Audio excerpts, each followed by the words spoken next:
जय मसीह की। आप सभी को यीशु के नाम से मेरा प्रणाम।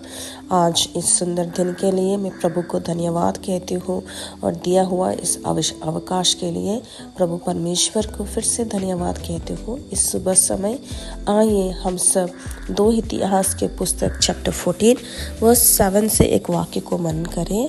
और वाक्य कहता है कि राजा आसा के शासन काल के दौरान देश में शांति के कारण उसे कोई युद्ध नहीं करना पड़ा, क्योंकि यहोवा ने उसे विश्राम दिया था। आमीन। इधर हम एक राजा के बारे में देखते हैं। उसका नाम था आसा।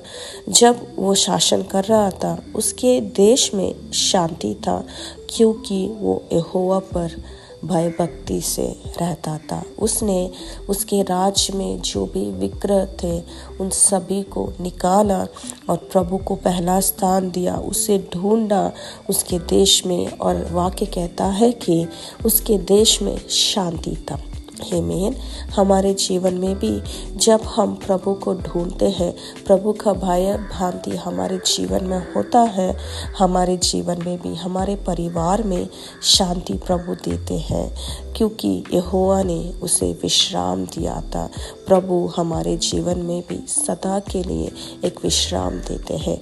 जब हम प्रभु के साथ सच्चाई के साथ रहते हैं और उसके चित्त के अनुसार जब हम चलते हैं, प्रभु हमारे जीवन में शांति देते हैं और एक सिक्योरिटी देते हैं और हमारे जीवन में अनंत काल के लिए विश्राम देते हैं। इस सुबह समय आइए इस वाक्य के अनुसार हम भी चले। जैसे इस राजा एक गवाही के जैसा बाइबल में प्रभु ने दिया है, वैसा ही हम इस संसार के लोगों के सामने, हमारे परिवार के सामने, जब भी स्थलों में हम निवास करते हैं, हम उन लोगों के बीच में एक गवाही हो पाए और प्रभु को ढूंढे और प्रभु की शांति हमारे जीवन में दूसरों लोग देख सके।